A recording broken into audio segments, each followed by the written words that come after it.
Okay दोस्तों, अब हम देखने वाले हैं अल्कीन वर्सेस अल्काइन। तो एकदम सिंपल बेसिक केस लेते हैं, इथीन और इथाइन। दोनों में मैंने सेम रिएजेंट डाला, कंसेंट्रेटेड HBr। तो now we have to compare the rate R1 and R2। चलो दोनों में अच्छाइयां और बुराइयां जो हैं वो देखते हैं। अच्छा, सबसे पहली बात तो एक है, ध्यान दो, alkyne has 2 pi bonds, so probability of attack in alkyne is greater than that of alkene। यानी H+ पे जो अटैक का प्रोबेबिलिटी है वो अल्काइन में डबल होगा एज कंपेयर टू अल्कीन, क्योंकि अल्कीन में केवल एक ही डायरेक्शन के अलोंग पाई बॉन्ड है, जबकि अल्काइन में 2 डायरेक्शन के अलोंग हमें पाई बॉन्ड जो है वो हमें मिलने वाला है। तो उस हिसाब से R2 R1 से ज्यादा होना चाहिए। ठीक है, तो काइनेटिकली स्पीकिंग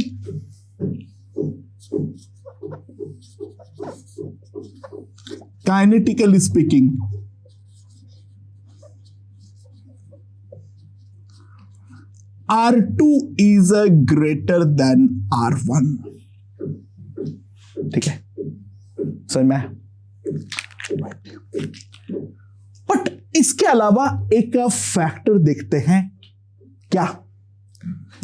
जो अगर मान लो हमारे पास CH2 डबल बॉन्ड CH2 है और इस पर मैंने H+ पर अटैक करवाता हूं, तो जो कार्बोकैटायन हमारे पास बनता है वो बनता है हमारे पास 1 डिग्री।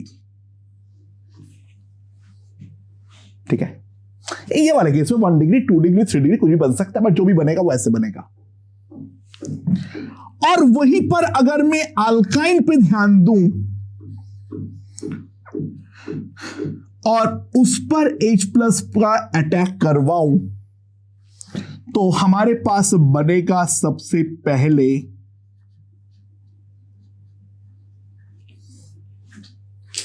तो सिंपल सी बात है,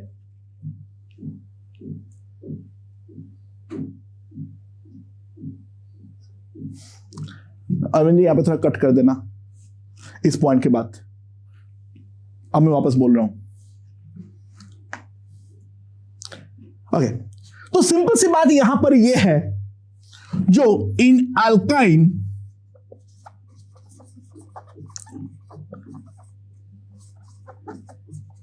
carbocation formed is vinylic and which is highly unstable। Vinylic carbocation बनना प्रैक्टिकली असंभव सा होता है। तो ट्राई टू रियलाइज, अगर हम देखें तो activation energy in alkyne is much greater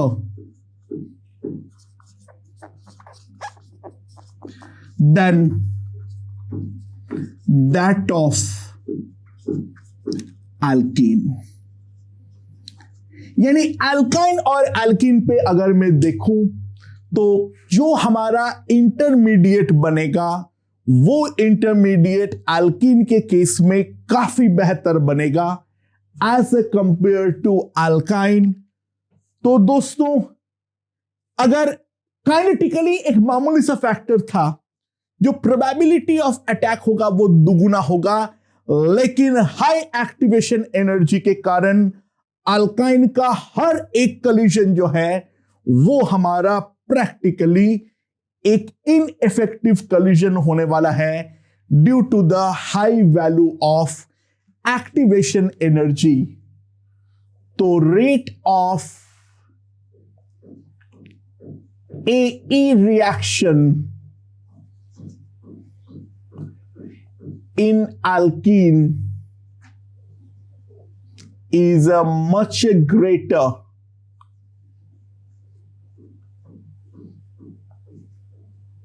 than that of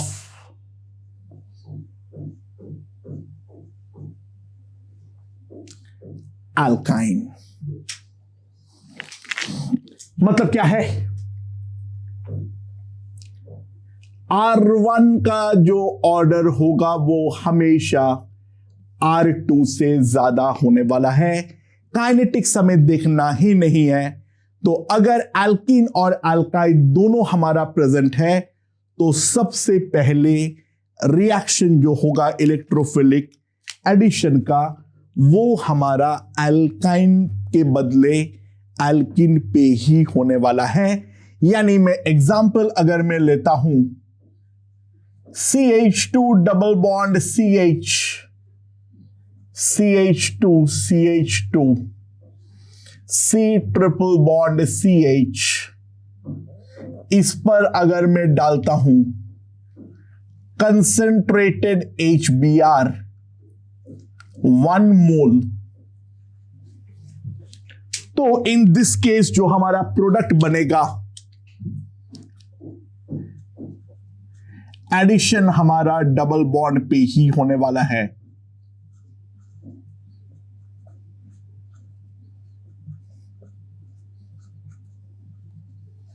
So this is going to be the major product. I hope this point is perfectly understood. ठीक है? Now, all is well except the case alkene and alkyne, alkene नहीं बोलना चाहिए, यानी let's write a double bond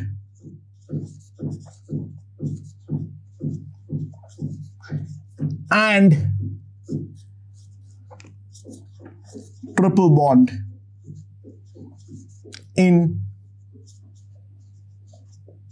conjugation.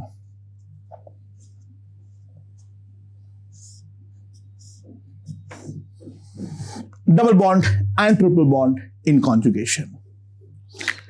मान लो हमारे पास है CH2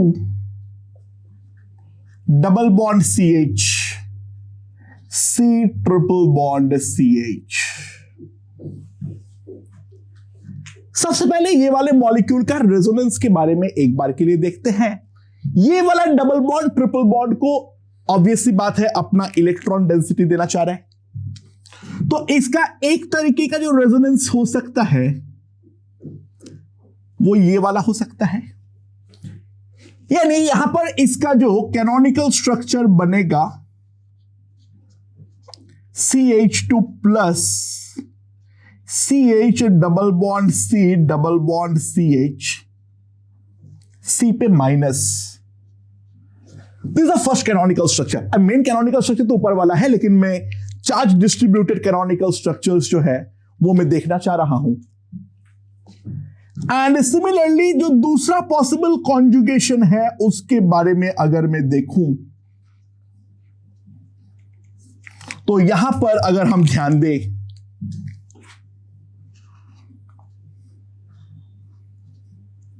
तो इसका जो दूसरा कैनोनिकल स्ट्रक्चर बनेगा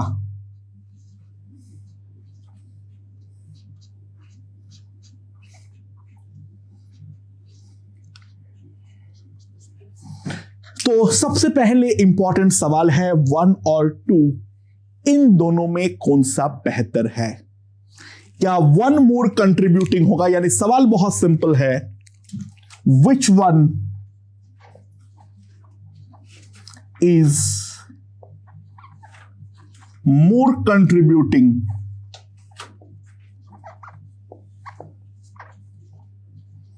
वन और 2? इन दोनों में कौन ज्यादा कंट्रीब्यूटिंग है, फर्स्ट वाला स्ट्रक्चर या सेकंड वाला स्ट्रक्चर? अगर फर्स्ट वाला स्ट्रक्चर पे देखूं तो I have a vinylic carbon ion and in the second structure I have a vinylic carbocation. Vinylic carbon ion वो भी बेसिकली यहां पर एलिन टाइप का स्ट्रक्चर है, बाजू में sp हाइब्रिडाइज्ड कार्बन है, वेरी वेरी स्ट्रॉन्ग माइनस आई, तो कार्बन आयन अच्छा खासा स्टेबिलाइज्ड है। यहां पर विनाइलिक कार्बोकेटायन है, बाजू में sp वाला कार्बन है, उसका स्ट्रॉन्ग माइनस आई जो है वो ये वाला प्लस को बुरी तरीके से बर्बाद करने वाला है, यानी 2 तो हमारा जरा सा भी नहीं बनेगा। तो बहुत सिंपल सी बात है, 1 is much more contributing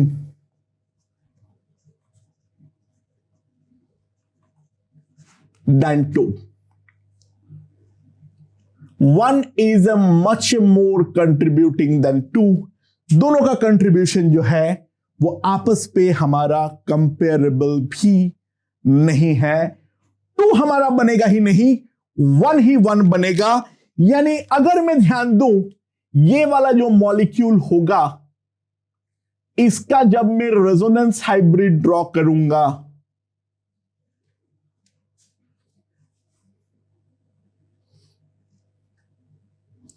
तो I am going to get a delta minus over here.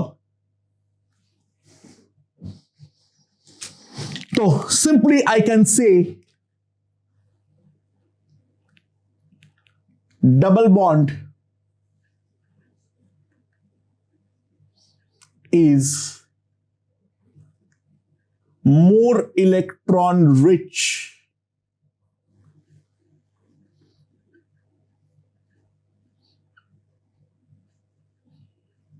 than triple bond.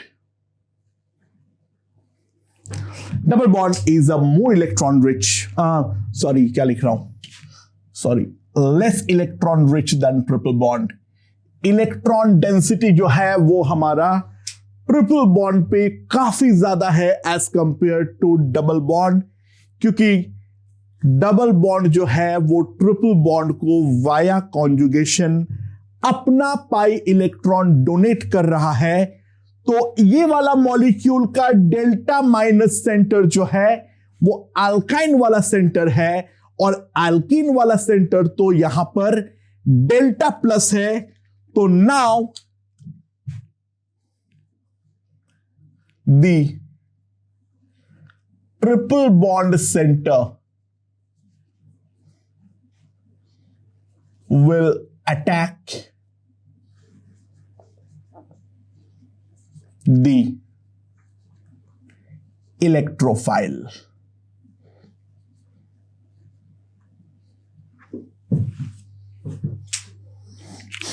यानी सिंपल सी बात क्या है हमारे पास, अगर मैं CH2 double bond CH, C triple bond CH, इस पर मैं डालता हूं HBr 1 मोल,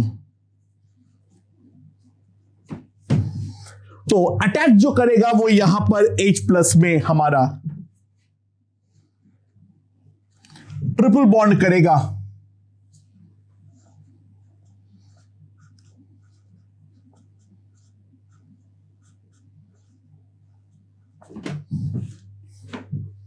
एंड दूसरा Br माइनस अब हमारा यहां पर, तुम लोग ऐसा, ये वाला भी तो विनाइलिक कार्बोकेटायन है, नहीं ये विनाइलिक के साथ एलाइलिक भी तो है, उतना खराब नहीं है। विनाइलिक के साथ ये वाला पाई बॉन्ड के साथ एलाइलिक भी तो है, ये वाला पाई बॉन्ड उसको इलेक्ट्रॉन दे रहा है, अच्छी बात है, कोई ज्यादा प्रॉब्लम नहीं है। तो now Br minus will attack over here with the formation of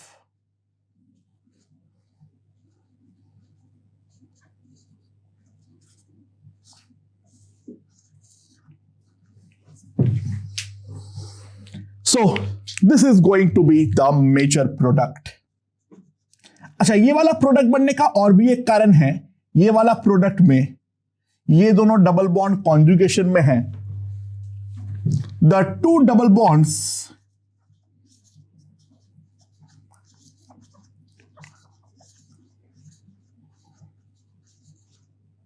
are in conjugation, जो दो डबल बॉन्ड है वो हमारा आपस में कॉन्जुगेशन में है, सो thermodynamically the product is stable. Thermodynamically भी अगर हम देखें तो ये प्रोडक्ट जो है वो हमारा स्टेबल बनने वाला है। हर फैक्टर जो है वो ये वाले प्रोडक्ट की तरफ है, क्योंकि अगर मैं उल्टा प्रोडक्ट देखूंगा, अगर मैं इस पर उल्टा वाला प्रोडक्ट देखूं तो वहां पर ये वाला कॉन्जुगेशन वाला फायदा भी हमें नहीं मिलने वाला है। अगर मैं डबल बॉन्ड से अटैक कराऊं तो जो प्रोडक्ट हमें मिलेगा CHBr, यहां पर किसी भी प्रकार का हमारा कोई कॉन्जुगेशन नहीं है, तो थर्मोडायनामिकली भी बोलेंगे तो ये वाला प्रोडक्ट हमारा लेस स्टेबल है, so this product is going to be minor. तो अल्काइन वर्सेस एल्कीन में अगर हम इलेक्ट्रोफिलिक एडिशन के बारे में बात कर रहे हैं तो एल्कीन का ही प्रायोरिटी ज्यादा होती है than alkyne, except the case अगर दोनों हमारा आपस में कॉन्जुगेशन पर हो। In the case of conjugation, due to the higher electron density and the formation of thermodynamically more stable product, the attack in alkyne is favored over alkene. Okay.